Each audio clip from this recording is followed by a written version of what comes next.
الحمدللہ رب العالمین الصلاۃ والسلام علی رسولہ الکریم وعلی آلہ واصحابہ اجمعین اما بعد فاعوذ باللہ من الشیطان الرجیم بسم اللہ الرحمن الرحیم۔ شروع کرتی ہوں اللہ رب العالمین کے نام کے ساتھ جو بڑا مہربان اور رحم فرمانے والا ہے۔ محترم و معزز سامعین کرام، السلام علیکم ورحمۃ اللہ وبرکاتہ۔ رمضان کا بابرکت مہینہ اپنے انعامات، اپنی فضیلتوں، اپنی برکتوں اور اپنی بے شمار انعامات کے ساتھ ہم پر پورے 30 دن تک سایہ فگن رہا، اور پھر ہم سے رخصت ہو کر وہ پھر اگلے سال آنے کی امید لگائے ہوئے ہم سے رخصت ہو گیا۔ سامعین کرام، یہ رمضان کا مہینہ جس سے میں اور آپ گزر کر آئے ہیں، یہ عبادات کا مہینہ ہے۔ یہ اللہ رب العالمین کی طرف سے ایک بہترین ٹریننگ کا مہینہ ہے جو مجھے اور آپ کو عطا کیا گیا تھا۔ اگر غور کر کے دیکھا جائے تو اسلام کی کوئی عبادت بھی اور کوئی عمل بھی بے مقصد نہیں ہوتا، بلکہ اسلام کوئی محض رسم یا پھر ریچول کے طور پر نہیں منایا جاتا، بلکہ اللہ رب العالمین جو کچھ بھی عبادات کی شکل میں، تہوار کی شکل میں مجھے اور آپ کو عطا کرتا ہے، وہ سب کا سب ایک با مقصد عمل کے تحت مجھے اور آپ کو دیا جاتا ہے، اور اس کے ذریعے سے میری اور آپ کی تربیت کروائی جاتی ہے۔ اس وقت میری اور آپ کی ذمہ داری ہے کہ جس طرح ہم عمل پر توجہ دیتے ہیں، اسی طرح اس کی روح پر اور اس کے مقصد پر اور اس کی صحیح عکاسی پر مجھے اور آپ کو زور دینا اور اس پر غور و فکر کرنے کی ضرورت ہے۔ یہ رمضان کا مہینہ اللہ رب العالمین نے باقاعدہ طور پر، آسمانی طور پر مسلمانوں کے لیے ایک پلان، ترتیب کے ساتھ ٹریننگ اور تربیت کے لیے میرے اور آپ کے لیے اس نے بنایا ہے، اور ہر سال مسلمانوں پر سایہ فگن ہوتا ہے اور انسانوں کی بہترین تربیت کرتا ہے۔ اس مہینے میں اللہ رب العالمین کی محبت کو اللہ رب العالمین انسانوں کے دلوں میں اجاگر کرتا ہے، تقوی کی صفت کو پیدا کرتا ہے، صبر کی صفت کو پیدا کرتا ہے، شکر کے احساسات کو پیدا کراتا ہے، اور ان نعمتوں کے ذریعے سے توکل علی اللہ کی وہ صفات کو معجزن کرتا ہے، جس کے ذریعے سے اللہ رب العالمین میرے اور آپ کے اندر خواہشات نفس پر بہترین کنٹرول کرنے کی صلاحیت میرے اور آپ کے اندر معجزن کرتا ہے۔ سامعین کرام، یہ رمضان کا مہینہ جس سے میں اور آپ گزر کر آئے ہیں، یہ ایک تربیت کا مہینہ ہے، ایک ٹریننگ کا مہینہ ہے، اور یہ مہینہ انسانوں کو اپنے آپ کو بدلنے کا مہینہ ہے۔ یہ مہینہ ہے اپنے آپ کو بدلنے کا ہی نہیں، بلکہ اس کے اندر اپنی اچھی عادات کو، اپنے وہ صفات جو اب تک پیدا نہیں ہوئے تھے، وہ سارے صفات کو اپنے اندر پیدا کرنے کا مہینہ یہ رمضان کا مہینہ ہے۔ یہ رمضان کا مہینہ جنت کے راستے کو استوار کرنا، اس کے لیے آسانیاں پیدا کرنا، یہ اس کا مہینہ بھی رمضان کا مہینہ ہے۔ اور اتنا ہی نہیں، مزید 11 مہینے جو رمضان کے بعد گزرتے ہیں، اس رمضان کے ان 11 مہینوں میں جو چیزوں کی طلب ہوتی ہے، جو چیزوں کی ضرورت ہوتی ہے اقامت دین کے لیے، وہ تمام ضروریات کو پورا کرنا کا مہینہ اگر کوئی ہے تو وہ رمضان کا مہینہ ہے۔ سامعین اکرام، یہ اس کے بعد جو مہینے سے میں اور آپ گزر رہے ہیں، وہ شوال کا مہینہ ہے۔ یہ شوال کا مہینہ جس سے میں اور آپ گزر رہے ہیں، یہ شوال کا مہینہ احتساب کا مہینہ ہے، یوم احتساب ہے، جس میں میری اور آپ کے ایمانوں کی جانکاری ہونی چاہیے، میرے اور آپ کے جذبات کی جانکاری ہونی چاہیے، میری اور آپ کی تربیت کس طرح حاصل ہوئی ہے اس کی بھی جانکاری کا مہینہ یہ شوال کا مہینہ ہے۔ اس کے تعلق سے، اس محاسبے یا احتساب کے تعلق سے حضرت عمر رضی اللہ عنہ فرماتے ہیں، اپنے نفس کا محاسبہ کرو قبل اس کے کہ تمہارا محاسبہ کیا جائے، اور آخرت کی پیشگی کے لیے تدبیر کرو، اور جو شخص دنیا ہی میں اپنے نفس کا محاسبہ کرتا ہے، قیامت کے روز اس پر حساب و کتاب آسان ہو جائے گا۔ اسی طرح میمون بن مہران کہتے ہیں کہ بندہ متقی اور پرہیزگار نہیں ہوتا یہاں تک کہ وہ اپنے نفس کا محاسبہ کرتا ہے۔ آئیے آج میں اور آپ اپنے نفس کا، آج کے معاشرے کا، سب کا تجزیہ کرتے ہیں اور محاسبہ کرتے ہیں کہ میری اور آپ کی کیفیت جو رمضان کے مہینے میں تھی، آیا وہی ہے، یا میرے اور آپ کے اندر یا اس معاشرے کے اندر سب کچھ تبدیل ہو گیا ہے۔ اس پر تھوڑی سی گفتگو، سحرس گفتگو میں اور آپ آج کرنے کی کوشش کریں گے۔ سامعین کرام رمضان کا مہینہ پورے معاشرے میں امن، چین، سکون اور تمام اخلاقیات کو اور تمام ایثار و قربانی کو اور عبادات کو، ذکر اللہ کو اور نمازوں کی ادائیگی کے لیے مجھے اور آپ کو بہترین مرتب شدہ پلان کے تحت میرے اور آپ پر سایہ فگن ہوتا ہے۔ اور باقاعدہ طور پر جب اس پلان کو میں اور آپ مرتب کرتے ہیں، اپنی زندگیوں کے اندر تمام مصروفیات کو ہٹا کر اس میں میں اور آپ پلان کرتے ہیں اور اپنی سستیوں کو نکال کر، اپنی کاہلیوں کو نکال کر، اپنی خیانت کو نکال کر، سب کچھ پرے ٹھہر کر میں اور آپ اس کی ادائیگی کے لیے احسن طریقے سے اس کی ادائیگی کی ہمہ گوش کوششیں کرتے ہوئے میں اور آپ نظر آتے ہیں۔ اسی کے نتیجے ہی میں اور آپ رمضان بخیریت گزارتے ہیں، اس میں عبادات کرتے ہیں اور تمام کی تمام پلاننگ جو میں اور آپ کرتے ہیں وہ بحسن خوبی انجام تک پہنچتی ہوئی مجھے اور آپ کو نظر آتی ہے۔ سامعین کرام، یہ ہے رمضان کی وہ رحمتیں جو انسان اختیار کرتا ہے۔ اب اس کے دوسرے پہلو کی طرف اگر تھوڑا سا غور کرتے ہوئے ہم پنے کو پلٹ کر، ورق کو پلٹ کر اگر دیکھا جائے تو دوسری طرف ہم دیکھتے ہیں کہ جیسے ہی چاند رات اود آتی ہے، یعنی چاند نظر آ جاتا ہے، ساری کی ساری عکاسی بالکل دوسرے رخ کے ساتھ بدلتی ہوئی مجھے اور آپ کو نظر آتی ہے۔ جہاں پر مساجد جو قیام کے ساتھ وہاں پہ منعقد کیے جاتے تھے، جہاں نمازی کثیر تعداد میں حاضر ہوا کرتے تھے، وہ ساری مساجدیں خالی ہوتی ہوئی نظر آتی ہیں۔ اور جہاں زبانوں پر اللہ رب العالمین نے اس روزے کے ذریعے سے بند باندھ رکھے تھے، وہ تمام زبانوں کی گراہیں کھل جاتی ہیں۔ جہاں گالی گلوچ، جہاں غلط قسم کی گفتگو، جہاں پہ غلط قسم کی گالیاں اور جہاں غلط مطلب جو ہے باتیں، وہاں ان زبانوں سے ادائیگی ہوتی ہوئی مجھے اور آپ کو نظر آتی ہیں۔ اور اتنا ہی نہیں بلکہ جہاں ایثار و قربانی کے جذبات اس رمضان کے مہینے میں میرے اور آپ کے اندر یہ رمضان المبارک باقاعدہ تربیت کے ساتھ میری اور آپ کی تربیت کرتا ہے، وہ اس رمضان کے گزرنے کے ساتھ ہی وہ ایثار و قربانی کرنے والے سارے جذبات میرے اور آپ کے دل سے کھماتن گوش مطلب ختم ہو جاتے ہیں۔ اور پھر جس قرآن کو میں نے اور آپ نے رمضان میں اس کو کھولا تھا، وہی رمضان میں قرآن مجید کو بند کر دیا جاتا ہے اور اسے طاقوں میں سجا کر اسے بند کر دیا جاتا ہے اور اٹھا کر رکھ دیا جاتا ہے اگلے سال کے لیے، اور وہ وہاں پہ بند پڑا ہوا مجھے اور آپ کو نظر آتا ہے۔ اتنا ہی نہیں بلکہ جو عبادات کی ایک روٹین جو رمضان کے مہینے میں صبح سے لے کے رات تک مطلب جو ہے میں اور آپ منعقد کرتے تھے، وہ ساری کی ساری عبادات کی روٹین میری اور آپ کی بالکل ختم ہو جاتی ہے۔ وہی روٹین جو رمضان سے پہلے میری اور آپ کی تھی، وہی پھر پلٹ کر آ جاتی ہے۔ وہی سونا، وہی جاگنا، وہی کھانا، وہی پینا، وہی مطلب جو ہے سیر و تفریح، ساری کی ساری بالکل سیم ہوتی ہوئی نظر آتی ہے۔ پھر دیکھا جائے تو جہاں میری اور آپ کی زبانی ذکر اور اذکار سے تر رہا کرتی تھی، وہ ذکر و اذکار بالکل یہ زبان بھول جاتی ہے، اور اس کے نتیجے میں یہ زبان پر وہی غلط قسم کی باتیں، وہی نفرت زدہ باتیں، وہی فتنہ پرور باتیں، وہی غلط چیزیں جو میرے اور آپ کی زبانوں سے ادا ہوتی تھی، وہی پھر رمضان کے بعد وہی سیم روٹین کے ساتھ میری اور آپ کی چلتی ہوئی نظر آتی ہے۔ پھر اگر پنے کو پلٹ کر دیکھا جائے تو جہاں قیام اللیل کے لیے میں اور آپ تراویح کے لیے کھڑے ہوا کرتے تھے، کہیں 8 رکعت، کہیں 20 رکعت کی شکل میں اللہ کے سامنے سجدہ ریز ہوتے ہوئے نظر آتے تھے، اور سحری کے لیے جب اٹھ کھڑے ہو جاتے تھے بغیر کسی الارم کے آنکھ کھل جایا کرتی تھی، وہیں سحری کو اٹھے ہوئے میں اور آپ اللہ کے سامنے سجدہ ریز ہوتے ہوئے تہجد کی نمازیں ادا کیا کرتے تھے۔ مگر رمضان کے گزر جانے کے ساتھ ہی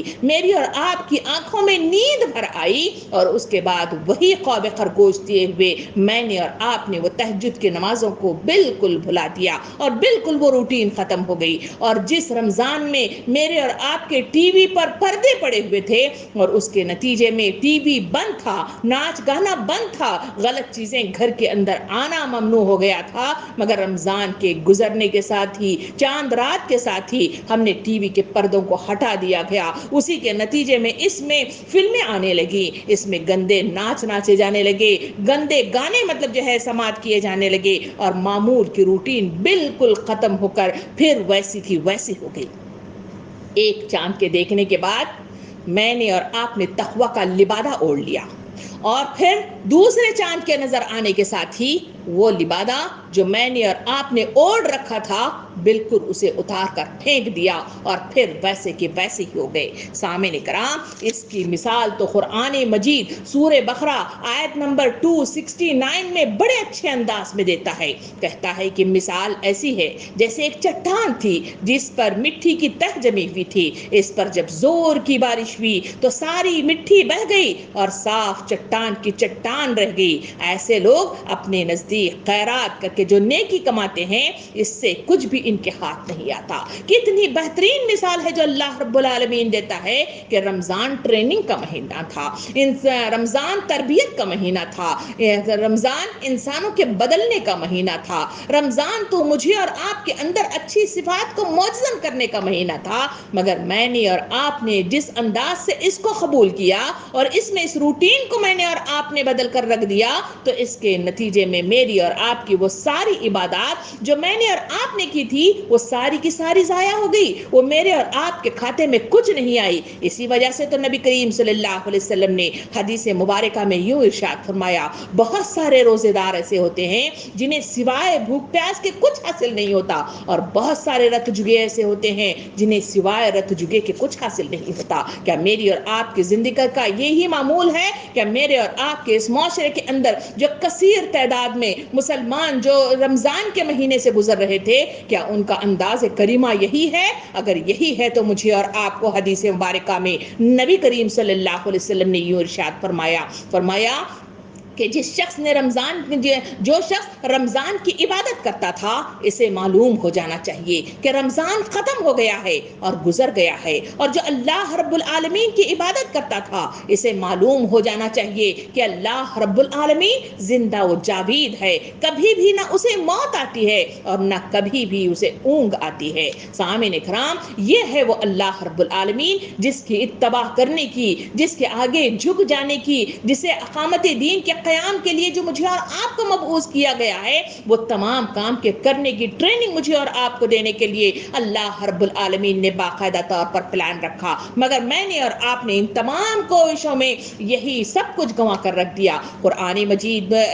میں اللہ رب العالمین ارشاد فرماتا ہے، انما تقبل اللہ من المتقین، اللہ تعالیٰ فرماتا ہے کہ اللہ عبادات اور قربانیاں صرف متقین ہی کی قبول کرتا ہے۔ سامعین کرام، اس کے مقابلے میں اللہ رب العالمین مجھے اور آپ کو جو تعلیم دیتا ہے، جو تلقین کرتا ہے، جو بات کہتا ہے وہ اس طرح کہتا ہے۔ سورہ ہجر آیت نمبر 99 میں یوں ارشاد فرماتا ہے، وَعْبُدُوا رَبَّكَ حَتَّى يَأْتِيكَ الْيَقِينُ، یعنی اس آخری گھڑی تک اپنے رب کی بندگی کرتے رہو کہ اس کا آنا تمہیں یقینی ہے۔ یعنی کہا گیا کہ تمہیں بندگی کرنے کی جو تاکید کی گئی ہے، جو تربیت دے کر تمہیں ٹریننگ جو دی گئی ہے، وہ تمام کام کما حقہ کرنے کی تلقین کی گئی ہے، اسے تمام زندگی اس بندگی کو اختیار کرنے کی تلقین کی گئی ہے، ورنہ ایسا نہیں ہے کہ صرف رمضان کے مہینے میں اس کو اختیار کیا جائے اور رمضان کے گزرنے کے بعد پھر سے ویسے ہی بندے بنا جائے۔ اسی وجہ سے اس عنوان کو میں نے چوز کیا ہے کہ رمضانی نہیں بلکہ رحمانی بنو۔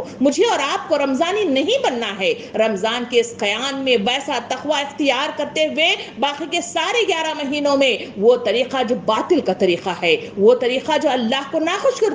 کرنے والا مہینہ کا طریقہ ہے، ان تمام طریقہ کار کو اختیار کرنے سے مجھے اور آپ کو بچنے کی ضرورت ہے۔ اسی وجہ سے حضرت ابو عمرہ بن سفیان بن عبداللہ رضی اللہ عنہ فرماتے ہیں کہ حضور کریم صلی اللہ علیہ وسلم نے انہوں نے عرض کیا، یا رسول اللہ، مجھے اسلام کے متعلق ایک ایسی بات بتا دیجئے جو مجھے اس کے متعلق آپ کے بغیر کسی دوسرے سے کچھ پوچھنے کی ضرورت نہ پڑے۔ فرمایا، آمنت باللہ ثم استقم، یعنی کہو میں ایمان لایا اللہ پر اور اس پر ثابت قدم ہو جاؤ اور اس پر جم جاؤ۔ سامعین کرام، استقامت کہتے ہیں استقلال کو، استقامت کہتے ہیں پامردگی کو، اور استقامت کہتے ہیں ثابت قدمی کو، استقامت کہتے ہیں جم جانے کو، استقامت کہتے ہیں اپنے قدموں کو ایک جگہ گاڑ دینے کو، اسی کو کہا جاتا ہے استقامت۔ اور یہی استقامت ہے جس کے قیام کے لیے مجھے اور آپ کو ضرورت پڑتی ہے کہ جو کام میں اور آپ رمضان کے مہینے میں کریں وہ سارے کام بقیہ 11 مہینوں کے اندر اسے ادا کرنے کی کوشش کرے۔ بہترین اس استقامت کے تعلق سے مجھے اور آپ کو امام غزالی رحمت اللہ علیہ فرماتے ہیں کہ استقامت دنیا میں ایسا مشکل ہے جیسے کہ پل صراط پہ گزرنا ہے، اور یہ دونوں بال سے بھی باریک اور تلوار سے تیز ہے، تو جو بھی اس دنیا میں اس پر چلے گا بدرجہ اولا وہ پل صراط پہ چل سکے گا، کیونکہ مشق کرنے کے بعد کام کرنا آسان ہو جاتا ہے۔ سامعین کرام، اس استقامت کے پیدا ہونے کے لیے ضرورت اس بات کی ہے کہ مجھے اور آپ کو معلوم ہو کہ اس ثابت قدمی کے لیے آخر وہ کون سی چیز ہے جس کے لیے مجھے ثابت قدمی کی ضرورت ہے، لگن کی ضرورت ہے، کھڑے ہونے کی ضرورت ہے، اور تمام کی تمام کما حق کا مطلب جو ہے کام کرنے کی ضرورت ہے۔ اسی کے نتیجے میں میں اور آپ اللہ کا جو حکم ہے اقامت دین کا اور جو قیام بندگی کا، اس کے لیے واجب التنفیذ میں وہ کام کرنے لگیں گے، اور وہی وہ سارے کام میں اور آپ واجب التعمل کریں گے، اور وہی سارے کام واجب الاطاعت میں اور آپ اختیار کریں گے، اسی کے نتیجے میں وہ کام کریں گے۔ اس کے لیے ضرورت اس بات کی ہے کہ میرے اور آپ کے ذہنوں میں وہ بات مطلب جو ہے صحیح طریقے سے موجزن ہو جائے کہ آخر وہ کون سا کام ہے جس کے لیے مجھے اور آپ کو پیدا کیا گیا ہے، اور وہ کون سی مطلب جو ہے بندگی ہے جس کے لیے باقاعدہ طور پر ہر سال میرے اور آپ پر رمضان کا مہینہ سایہ فگن ہوتا ہے، اور اس کے ذریعے سے میری اور آپ کی تربیت کروائی جاتی ہے۔ قرآن مجید میں اللہ رب العالمین سورہ صف کی آیت نمبر 9 میں باقاعدہ طور پر ارشاد فرماتا ہے، هو الذی ارسل رسولہ بالہدی ودین الحق لیظہرہ علی الدین کلہ ولو کرہ المشرکون۔ اللہ تعالیٰ فرماتا ہے کہ ہم نے رسول کو دین حق اور ہدایت دے کر اس لیے بھیجا کہ اسے دوسرے تمام ادیان پر غالب کر دے، چاہے مشرکوں کو کتنا ہی ناگوار ہو۔ یعنی میرا اور آپ کا مقصد عظیم اس دنیا میں اتارا جانا، اور اس کے بعد ہر سال میری اور آپ کی ٹریننگ ہونا، صرف اور صرف ایک مقصد ہے، اور وہ مقصد ہے اللہ کے دین کو اللہ کی سرزمین پر نافذ کیا جائے، اپنے آپ پر نافذ کیا جائے، اس کی بندگی کے لیے اپنے آپ کو بھی تیار کیا جائے، معاشرے کے افراد کو بھی تیار کیا جائے۔ اس کے لیے کیا انعامات مجھے اور آپ کو ملیں گے؟ یہی انسان کا مطلب جو ہے وہ الٹیمیٹ ہے، جس کے نتیجے میں انسان کاوش کرتا ہے، اس کے نتیجے میں استقامت حاصل کرتا ہے، اسی کے نتیجے میں وہ گردش کرتا ہوا نظر آتا ہے، کاوشیں کرتا ہوا نظر آتا ہے، جسے حام میم سجدہ کی آیت نمبر 30 سے 32 میں اللہ رب العالمین ارشاد فرماتا ہے، جس کا ترجمہ کچھ اس طرح ہے کہ جن لوگوں نے کہا اللہ ہمارا رب ہے اور وہ پھر اس پر ثابت قدم رہے، یقیناً اس پر فرشتے نازل ہوتے ہیں اور ان سے کہتے ہیں کہ ڈرو نہیں، نہ غم کرو، خوش ہو جاؤ اس جنت کی بشارت سے جس کا تم سے وعدہ کیا گیا ہے۔ ہم اس دنیا کی زندگی میں بھی تمہارے ساتھی ہیں اور آخرت میں بھی، وہاں جو کچھ تم چاہو گے تمہیں ملے گا، اور ہر چیز جس کی تم تمنا کرو گے وہ تمہاری ہوگی۔ سامعین کرام، یہ ہے وہ چیز، یہ ہے وہ مقصد جس کے لیے صحابہ کرام نے، تابع تابعین نے اپنی زندگیاں لگا دی، اپنے خون بہا دیے، اور اسی کے نتیجے میں جنت کی بشارتیں انہیں میسر آئی۔ ایسا نہیں تھا کنارے پر رہ کر بندگی کرنے والے تھے، 1 مہینہ بندگی کرتے، 11 مہینے مطلب جو ہے اللہ کی نافرمانی کرتے، ایسا بالکل نہیں تھا، بلکہ انہوں نے اپنی زندگیاں لگا دی۔ اور آنکھ پلٹ کر سیرت کی دیکھا جائے تو مجھے اور آپ کو واقعات ملتے ہیں۔ قرآن مجید بہترین مثال ان کے دیتا ہے جو موسیٰ علیہ السلام کے ساتھ فرعون نے جادوگروں کی بنی اسرائیل کے لا کر کھڑا کر دیا۔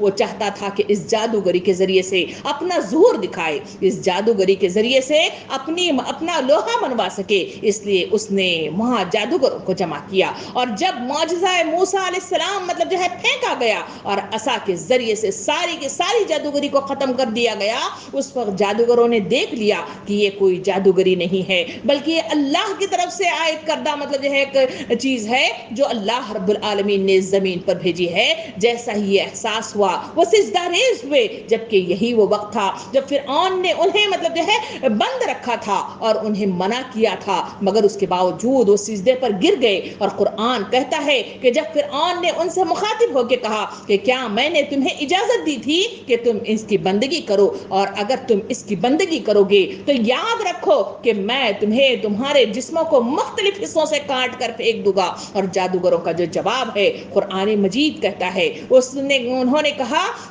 کہ تم جو کچھ کرنا چاہتے ہو کر ڈالو، ہم پھر بھی مطلب جو ہے اس رائے حق کے بدلنے والے نہیں ہیں۔ وہ ہے استقامت، وہ ہے وہ جانکاری، وہ ہے ذہن نشینی، اور وہ سب کچھ معلومات جس کے ذریعے سے انسان اپنی اگلی زندگی کو بہتر بنا سکتا ہے۔ جب انسان کو معلومات ہو جائے تو پھر وہ استقامت کے ساتھ کھڑا ہو جاتا ہے، اور پھر وہ سامنے والوں کو مطلب جو ہے للکارنے لگ جاتا ہے۔ مجھے اور آپ کو ضرورت اس بات کی ہے کہ جو مقصد عظیم ہے، اور جو میرا اور آپ کا اللہ رب العالمین نے انعامات یعنی جنت کی شکل میں جو پوشیدہ رکھا ہے، اس کو مجھے اور آپ کو منزل بنا کر اس کے لیے کام کرنے کی ضرورت ہے۔ تب کہیں جا کر اس 11 مہینوں کے اندر، اس شوال کے مہینے کے آتے ہی میں اور آپ ویسے تبدیل نہیں ہوتے، میرے اور آپ کے اندر وہ سارے جذبات ختم نہیں ہو جاتے جو رمضان کے اندر میرے اور آپ کے اندر تھانٹے مارتے ہوئے سمندر کی طرح لہراتے ہوئے نظر آ رہے تھے۔ دوسرے واقعے کی طرف دیکھیں، جہاں ایک خاتون جسے سمیہ کے نام سے جانا گیا، جس کے خون کے ذریعے سے پہلی شہادت اسلام کو ملی، اس خاتون کو دیکھیے جہاں وہ عہد کی صدا کے ساتھ وہ اللہ کو پاری ہو گئی۔ سامعین کرام، یہ کون سی مطلب جو ہے استقامت تھی، وہ کون سی تلوار تھی، وہ کون سا جذبہ تھا، وہ کون سی طاقت تھی جو اس خاتون کو اپنا خون بہانے پر تیار کر دیا۔ یہ ہے وہ استقامت، یہ ہے وہ لگن، یہ ہے وہ مطلب جو ہے شعور، جو احساسات کے اندر معجزن ہوتا ہے تو انسانوں کی زندگیاں بدل کر رکھ دیتا ہے، اور زندگیاں کی زندگیاں لگ جاتی ہیں۔ یہ وہ احساسات ہے جو انسانوں کے اندر پیدا ہونے کی ضرورت ہے۔ واقعے کو پلٹ کر دیکھا جائے تو وہاں ہم دیکھتے ہیں کہ ایک واقعہ بار بار مطلب جو ہے سماعتوں میں سنتا ہوں، مجھے اور آپ کو سماعتوں میں مطلب جو ہے سنتا ہوا اور سناتا ہوا مطلب جو ہے نظر آتا ہے، اور وہ واقعہ ہے کہ ایک بدو وہاں سے گزر رہا تھا، جنگ ہو رہی تھی، نبی کریم صلی اللہ علیہ وسلم کے پاس آگے پوچھنے لگا کہ یہ جنگ کیوں لڑی جا رہی ہے؟ کہا اللہ کے لیے لڑی جا رہی ہے۔ اس کے نتیجے میں کیا ملنے والا ہے؟ کہا نبی صلی اللہ علیہ وسلم نے کہ اس کے نتیجے میں جنت ملنے والی ہے۔ کھجور لیا ہوا وہاں پہ کھانے کے لیے کھڑا ہوا ہے، کھجور کو پھینک دیا، میدان میں کود گیا، شہادت پائی، لڑتا ہوا آسمان پہ پہنچا اور اللہ رب العالمین کے پاس جنت کا انعام پایا۔ یہ ہے وہ شعوری احساسات، یہ ہے وہ منزل کی طلب اور منزل کی طرف بڑھنے کا احساس جو انسانوں کے اندر احساسات کے ساتھ پیدا ہوتا ہے۔ سامعین کرام، اسی واقعے کی شکل میں ایک اور واقعہ بھی آتا ہے، جہاں حضرت عمر رضی اللہ عنہ ایک راستے سے گزر رہے تھے، وہاں دھوپ سے چلاتا ہوا وہ ایک رخت مطلب جو ہے ایک استان تھا، جہاں پہ ایک چرواہا اپنی بکریوں کو چرا رہا تھا۔ اس وقت حضرت عمر رضی اللہ عنہ نے اس چرواہے کو اپنے قریب بلایا اور اسے پوچھا اور کہا میرے پاس کچھ کھجوریں ہیں، اس کو کھا لو۔ اس نے ایک لفظ کہا کہ بھائی میں روزے سے ہوں۔ انہوں نے سوچا کہ اس کی تھوڑی سی اور مطلب جو ہے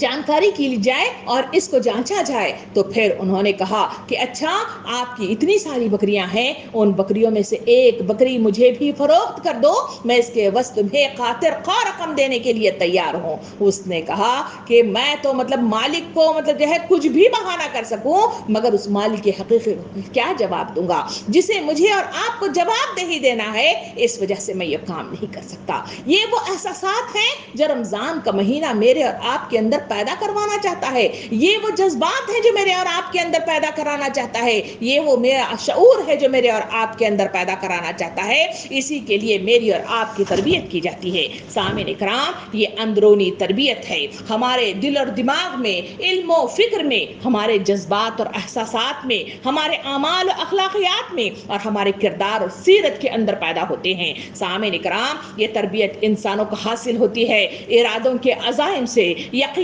کامل سے، کرنے کے کاموں کی لگن اور چاہ سے، اور محبت اللہ کے نتیجے میں یہ لگن پیدا ہوتی ہے اور یہ تربیت حاصل ہوتی ہے۔ اسی لیے قرآن مجید سورہ نجم آیت نمبر 53 میں یوں ارشاد فرماتا ہے وَإِنَّ اللَّيْسَ الْإِنسَانَ إِلَّا مَا سَعَى، اللہ تعالیٰ فرماتا ہے اور یہ کہ انسان کے لیے کچھ نہیں مگر وہ جس نے اس کی سعی کی ہوگی۔ سامعین کرام، آدمی خود نہ بننا چاہے اور دوسروں کو بنانے کے لیے وہ کتنی ہی کوششیں کرتا رہے، آدمی اپنے محنت ہی کے نتیجے میں کوئی منزل کو پا سکتا ہے یا اپنے آپ کو بنا سکتا ہے یا اپنے آپ کو سنوار سکتا ہے۔ جو شخص اپنے آپ کو بنانا نہ چاہے اور اپنے آپ کو صحیح راستے کی طرف گامزن کرنا نہ چاہے، اللہ رب العالمین انہی کے لیے قرآن مجید میں کہتا ہے، سورہ اعلیٰ آیت نمبر 87 میں فرماتا ہے قد افلح من زکاہا، فلاح پا گیا وہ جس نے نفس کا تزکیہ اس کی اختیار کیا۔ اور سورہ شمس آیت نمبر 91 میں اللہ تعالیٰ ارشاد فرماتا ہے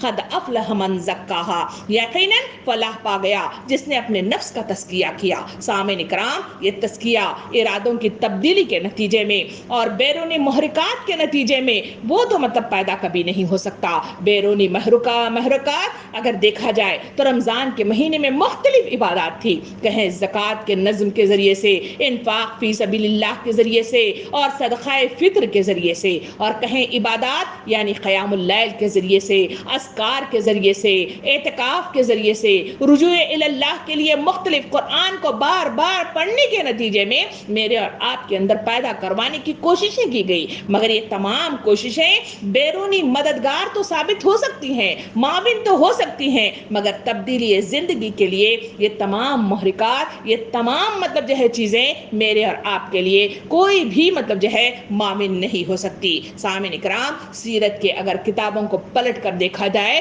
تو اس میں اور آپ دیکھتے ہیں کہ نبی کریم صلی اللہ علیہ وسلم کے زمانے میں بہت سارے ایسے لوگ بھی تھے جو آپ کی محفلوں میں بیٹھتے تھے، آپ کا واعظ و نصیحت سنتے تھے، آپ کے ساتھ باقاعدہ چلتے پھرتے تھے، آپ ہی کی صحبت میں اٹھا بیٹھا کرتے تھے، آپ کے ساتھ نمازیں ادا کیا کرتے تھے، مگر اس کے باوجود قرآن مجید انہیں منافقین کے نام سے یاد کرتا ہے۔ اور یہی منافقین میں ایک شخص کا نام سیرت کی کتابوں میں بڑی مطلب جو ہے سر فہرست مجھے اور آپ کو نظر آتا ہے، وہ ہے عبداللہ بن ابی۔ وہ ایسا مطلب منافق تھا جو نبی کریم صلی اللہ علیہ وسلم کے ساتھ رہتے ہوئے بھی اس کے اندر کوئی تبدیلی نہیں آئی۔ سامعین کرام، مگر مطلب جو ہے ان تمام حالات کو اگر دیکھیں تو انسانوں کے لیے بیرونی جتنے محرکات ہوتے ہیں وہ معاون ہو سکتے ہیں اس صورت میں جبکہ انسان کے دل کی کیفیت بالکل بدل جائے، اس کے اندر عزائم پیدا ہو جائے، اس کے اندر نیت میں سچائی اور اخلاص پیدا ہو جائے، تو تب کہیں جا کر وہ تمام محرکات اس کے لیے مددگار ثابت ہوتے ہیں۔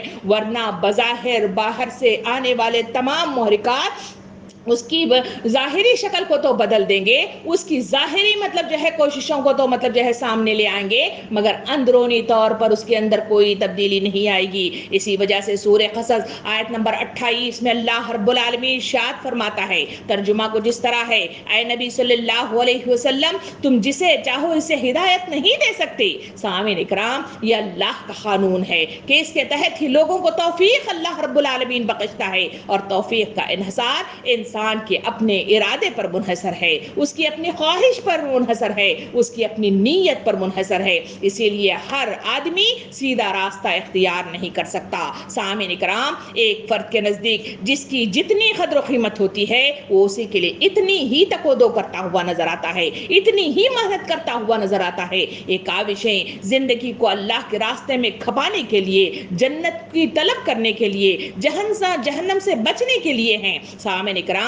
لہٰذا تربیت کے میدان میں، عمل میں سب سے پہلے یہ فیصلہ مجھے اور آپ کو کرنے کی ضرورت ہے، یہ زندگی جو مجھے اور آپ کو عطا کی گئی ہے، یہ زندگی کا کیا مقصد ہے، اس مقصد کو مجھے اور آپ کو سمجھنے کی ضرورت ہے، اور اس کرنے کے نتیجے میں جو جنت النعیم میرے اور آپ کے لیے تیار کر کے انعام کی شکل میں رکھی گئی ہے، اس کے حصول کے لیے مجھے اور آپ کو کیا کرنا چاہیے؟ وہ تمام صفات عالیہ مجھے اور آپ کو معلوم ہونا چاہیے، اللہ کا ڈر اور خوف میرے اندر آپ پیدا ہونا چاہیے، تبھی کہیں جا کر ایک کسان کی مانند میں اور آپ وہ نیک اعمال کی فصل تیار کرتے ہوئے نظر آئیں گے اور ارادے اور کوشش ہی سے آگے بڑھیں گے۔ قرآن مجید سورہ بنی اسرائیل آیت نمبر 17 میں اللہ رب العالمین ارشاد فرماتا ہے، ترجمہ کچھ اس طرح ہے، اور جو آخرت کے خواہش مند ہوں اور ان کے لیے صحیح کرے جیسے کہ اس کے لیے صحیح کرنا چاہیے اور وہ ہو مومن، تو ایسے شخص کی صحیح مشکور ہوگی۔ سامعین کرام، یہ وہ باتیں ہیں جو مجھے اور آپ کو قرآن مجید اور احادیث کریمہ بار بار ابھارتی ہیں اور کہتی ہیں کہ اپنا تجزیہ کرو، اپنا محاسبہ کرو، اپنی جانکاری کرو، غور و فکر کرو، ایمانوں کی تجدید کرو، اعمال کی نگرانی کرو، اور اسی کے نتیجے میں سوچو کہ تمہارا اٹھنے والا ہر قدم جنت کی طرف اٹھ رہا ہے، جہنم کی طرف اٹھ رہا ہے۔ تمہارے وہ تمام اعمال جو تم کر رہے ہو، آیا وہ ضائع ہوتے چلے جا رہے ہیں یا محفوظ ہوتے چلے جا رہے ہیں؟ میرا اور آپ کی کارکردگی بندگی جو اس رمضان کے مہینے سے ٹریننگ کے طور پر مجھے اور آپ کو دی گئی ہے، کیا یہ ٹریننگ میرے اور آپ کے لیے فائدہ مند تھی یا اس سے مجھے اور آپ کو کچھ حاصل نہیں ہوا؟ یہ سوچنا، یہ احتساب کرنا اس مہینے کا مطلب جو ہے حاصل ہے جو مجھے اور آپ کو عطا کیا گیا ہے۔ سامعین اکرام، نبی کریم صلی اللہ علیہ وسلم کے پاس ایک شخص آیا اور اس نے پوچھا، اے اللہ کے رسول صلی اللہ علیہ وسلم، اگر میں اسلام قبول کر کے اس دین میں نیکیاں کرتا رہوں تو کیا جاہلیت میں کی جانے والی میری برائیوں کی وجہ سے میرا محاسبہ ہوگا؟ سب سے اہم ترین مطلب حدیث کریمہ ہے، اس کو غور سے سنیے۔ تو نبی کریم صلی اللہ علیہ وسلم نے جواب دیا، فرمایا کہ جب تو بظاہر اور بباطن اسلام قبول کرے گا تو جاہلیت میں جو کچھ کیا ہوگا اس کی بنا پر تیرا مواخذہ نہیں ہوگا، لیکن اگر تو نے بظاہر اسلام قبول کر لیا نہ کہ بباطن تو اگلی پچھلی یعنی ہر برائی پر مواخذہ کیا جائے گا۔ سامعین کرام، اس حدیث کو سامنے رکھ کر مجھے اور آپ کو اپنا محاسبہ کرنے کی ضرورت ہے۔ کہا گیا کہ جو شخص نیت کے بل بوتے پر اپنے بدلنے کا ارادہ کرتے ہوئے رمضان کی عبادت کرے گا، اس میں کی جانے والی ہر عمل اور ہر نیکی کے بدلے میں اس کو پچھلے سارے گناہ اس کے معاف کیے جائیں گے اور اس سے مواخذہ نہیں کیا جائے گا۔ جو شخص صرف رمضانی بننے کے لیے اس ماہ کے اندر اپنی ظاہری اور اندرونی کیفیت کو اس نے چینج کر لیا اور صرف رمضان کے بعد ہی اس نے اپنے آپ کو پھر سے ویسا کا ویسا کر لیا تو اس کی ہر عمل پر اسے مواخذہ کیا جائے گا، اسے پکڑا جائے گا۔ اور اسی کے لیے تو نبی کریم صلی اللہ علیہ وسلم نے حدیث مبارکہ میں ارشاد فرمایا، کہتے ہیں اللہ تعالیٰ کے رسول صلی اللہ علیہ وسلم نے حضرت عائشہ رضی اللہ عنہ کو دعا سکھائی، اللہم حاسبنی حسابا یسیرا، اے اللہ مجھ سے آسان حساب لیجئے۔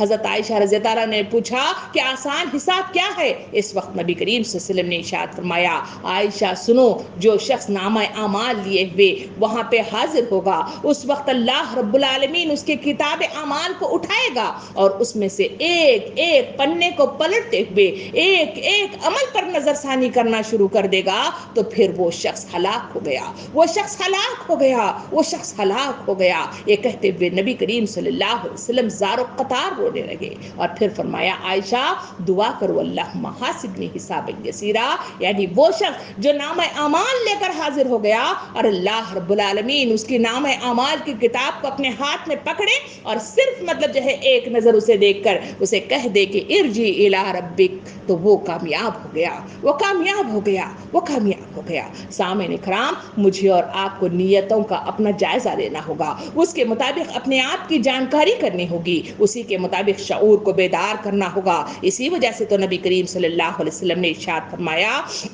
کہ عقل مند شخص وہ ہے جو اپنے نفس کو رام کر لے اور موت کے بعد کی زندگی کے لیے عمل کرے، اور عاجز و بے وقوف وہ ہے جو اپنے نفس کی خواہشات پر اپنے نفس کو خواہشات پر لگا دے اور رحمت الہی کی آرزو کرتا رہے۔ یعنی صرف امیدوں کے بل بوتے پر، صرف آرزو کے بل بوتے پر، صرف خواہشوں کے بل بوتے پر مجھے اور آپ کو جنت نہیں ملتی۔ جنت کے لیے کما حقہ محنت کرنے کی ضرورت ہے، مجاہدہ کرنے کی ضرورت ہے، کوششیں کرنے کی ضرورت ہے، تبھی کہیں جا کر میں اور آپ کامیابی کے دہانے پر پہنچتے ہیں۔ سامعین کرام، اس تمام گفتگو کا حاصل گفتگو یہی ہے کہ مجھے اور آپ کو اس وقت سوچنا ہوگا کہ معاشرہ کس راہ پہ چلتا ہوا مجھے اور آپ کو نظر آ رہا ہے، کیوں مسجدیں خالی ہو کر رہ گئی ہیں، کیوں عبادات مطلب جو ہے رکتے ہوئے مجھے اور آپ کو نظر آتے ہیں، کیوں میرے اور آپ کے دل کے اندر جو جذبات موجزن تھے وہ سب کچھ مطلب جو ہے ٹھنڈے پڑتے ہوئے نظر آ رہے ہیں۔ اس کے لیے ضرورت اس بات کی ہے اپنے گھروں پر نظر ثانی کرتے ہوئے دیکھیں کہ جہاں میرے اور آپ کے بچے، میرے اور آپ کے شوہر کہیں یہیں پہ سوئے ہوئے تو نہیں ہیں، جسے نبی کریم صلی اللہ علیہ وسلم نے ایک بار ارشاد فرمایا تھا صحابہ کرام کو، جہاں اذان کی آوازیں آ رہی ہیں اور لوگ اپنے گھروں میں بیٹھے ہوئے تھے، نبی کریم صلی اللہ علیہ وسلم نے صحابہ کرام کو مخاطب ہوتے ہوئے فرمایا کہ جو اذان ہو اور وہ آواز سنے اور پھر بھی گھر میں بیٹھا رہے، میرا دل کرتا ہے کہ ان کے گھروں کو آگ لگا دو۔ کیا میرے اور آپ کے گھرانے ایسے ہیں جن کو آگ لگایا جائے؟ کیا میرے اور آپ کے گھروں کے بچوں کو دین کی سمجھ اور شعور کی بیداری کے لیے کسی باہر کے شخص کو آنے کی ضرورت ہے؟ کسی باہر کے شخص کو بیدار کرنے کی ضرورت ہے؟ سوچنا اس وقت مجھے اور آپ کو، یہ رمضان کا پیغام مجھے اور آپ کو دے رہا ہے۔ رمضان کا مہینہ ٹریننگ کا مہینہ تھا، رمضان کا مہینہ تربیت کا مہینہ تھا، رمضان کا مہینہ بدلنے کا مہینہ تھا۔ کہ میرے اور آپ کے اندر جتنے سال میری اور آپ کی زندگی کے گزرے، ہر سال مطلب جو ہے میں نے اور آپ نے اس تربیت کے اس کورس سے مطلب گزر کر میں نے اور آپ نے اتنی زندگی گزاری کہ میرے اور آپ کے اندر وہ باتیں جو قرآن مجید کے ذریعے سے، جو احادیث کریمہ کے ذریعے سے، رمضان کی ٹریننگ کے ذریعے سے جو میرے اور آپ کے اندر بیداری ہونا چاہیے تھا، کیا وہ میرے اور آپ کے اندر پیدا ہوئی؟ کیا قرآن مجید کو میں اور آپ اس کا حصہ بن جانا چاہیے تھا؟ کیا وہ قرآن مجید مجھے اور آپ کو یاد رہا؟ کیا قرآن مجید کی ایک ایک بات کو جہاں مطلب ضرورت پڑ سکے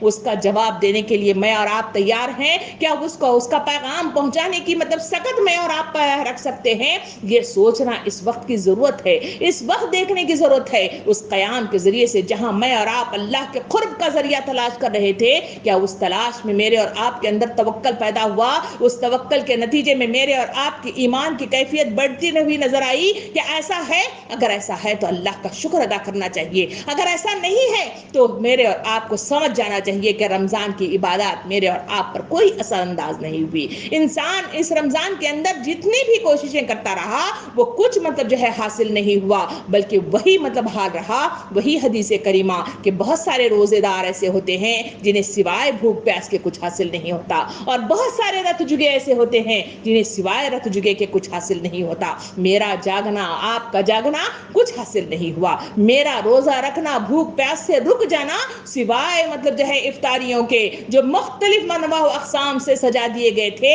اس کے علاوہ کچھ حاصل نہیں ہوا۔ اگر ایسا ہوا تو میری اور آپ کی پکڑ ہوگی، میری اور آپ کی جانکاری ہوگی، میری اور آپ کی جانچ ہوگی، اور اس وقت اس محاسبے میں میں اور آپ اگر پکڑے گئے، جکڑے گئے تو کیا جواب دیں گے؟ یہ مجھے اور آپ کو اس وقت سوچنے کی ضرورت ہے، اس پر تدبر کرنے کی ضرورت ہے، اس پر احتساب کرنے کی ضرورت ہے، اس پر محاسبہ کرنے کی ضرورت ہے۔ تبھی کہیں جا کر اپنی زندگیوں کو، اپنے اطراف میں رہنے والے مطلب جو ہے اپنے پیاروں کو اور اپنے گھروں کے کو ہم جنت کا نمونہ بنا سکیں گے۔ اگر آج بھی ہم شعور سے بیدار نہیں ہوئے تو یقین جانیے نبی کریم صلی اللہ علیہ وسلم نے ارشاد فرمایا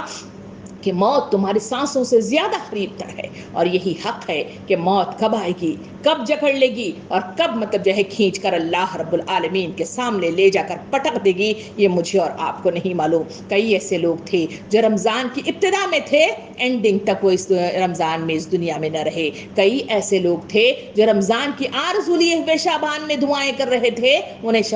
رمضان میسر نہیں آیا۔ کئی ایسے لوگ تھے جو پچھلے رمضان میں تھے، اس رمضان تک مطلب جو ہے وہ اس دنیا میں نہیں رہے۔ مجھے اور آپ کو اللہ رب العالمین رمضان عطا کیا، اس کی عبادات کرنے کا موقع عنایت فرمایا۔ ساری دنیا کو جو جکڑ دیا گیا تھا، کورونا وائرس نے اپنے جکڑ میں لے لیا تھا، اس وائرس کو اللہ رب العالمین نے ہٹا دیا۔ اسی کے نتیجے میں مسجدیں کھلی، اسی کے نتیجے میں گھر کھلے، اسی کے نتیجے میں راستے کھلے، اسی کے نتیجے میں سارا کچھ کھل گیا۔ اسی کے نتیجے میں میں نے اور آپ نے بسکون مطلب جو ہے عبادات کی۔ تو اس وقت سوچنے کی ضرورت ہے، یہ تمام جو سہولتیں اللہ رب العالمین مجھے اور آپ کو ادا کر رہا ہے، اس کی صرف اور صرف ایک ہے وجہ ہے، هو الذی ارسل رسولہ بالہدی ودین الحق لیظہرہ علی الدین کلہ ولو کرہ المشرکون۔ اسی مقصد کے لیے مجھے اور آپ کو اٹھایا گیا ہے، اسی مقصد کے لیے مجھے اور آپ کو سہولت دی گئی ہے، اسی مقصد کے لیے زندگی کو مطلب جو ہے دوبارہ سے مجھے اور آپ کو مطلب جو ہے آگے کی طرف بڑھا دیا گیا ہے۔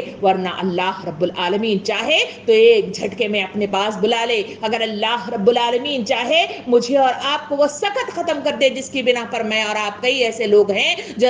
زندگی میں رہتے ہوئے روزے نہیں رکھ پاتے، زندگی میں رہتے ہوئے وہ اعمال نہیں کر پاتے، کوششیں کرنے کے باوجود سجدہ ریز نہیں ہو سکتے۔ کیا میں اور آپ ان تمام چیزوں سے عبرت حاصل نہیں کرتے؟ کیا اس کے ذریعے سے اپنی زندگی کے اندر وہ تمام مطلب جو ہے چیزیں کرنے کے لیے تیار نہیں کرتے، وہ عزائم پیدا نہیں کرتے؟ اگر ایسا ہے تو پھر مجھے اور آپ کو وہ انتظار کرنا ہوگا جہاں جہاں اللہ کا بلاوا آئے اور پھر پکڑ ہو جائے وہاں سے نہ واپس ہو سکتے ہیں اور نہ وہاں سے مطلب جو ہے ہماری خلاصی ہو سکتی ہے اور نہ ہی مجھے وہ آپ کو جنت کی انعام مطلب میسر آ سکتا ہے۔ ضرورت اس بات کی ہے کہ بیداری اپنے اندر پیدا کریں، احتساب کریں، اپنے ایمانوں کی جانکاری کریں اور ایمانوں کی تجدید کریں اور پھر سے اپنے اعمال پر نظر ثانی کرتے رہیں اور باقاعدہ طور پر اس کی رکھوالی کریں، اس کی حفاظت کریں اور اپنے نامہ اعمال پر ہمیشہ حفاظت کے ساتھ اسے اپنے منزل مقصود تک پہنچنے میں مددگار ثابت کریں، تبھی کہیں جا کر میں بھی کامیاب ہو سکتی ہوں، آپ بھی کامیاب ہو سکتے ہیں۔ اللہ رب العالمین سے دعا ہے کہ مجھے اور آپ کو صحیح رخ کے ساتھ سوچنے والے، اس پر عمل کرنے والے، 11 مہینوں میں اس ٹریننگ سے فائدہ اٹھا کر بہترین انداز میں اپنے آپ کو پیش کرنے والے، اللہ کے مطلوبہ صفات کے مطابق جو کچھ ہم نے کام کیا ہے ان صفات کو اپنے صفات عالیہ میں شمار کرنے والے مجھے اور آپ کو بنائے۔ آمین۔ وآخر الدعوانا ان الحمد للہ رب العالمین۔ وجزاکم اللہ خیر۔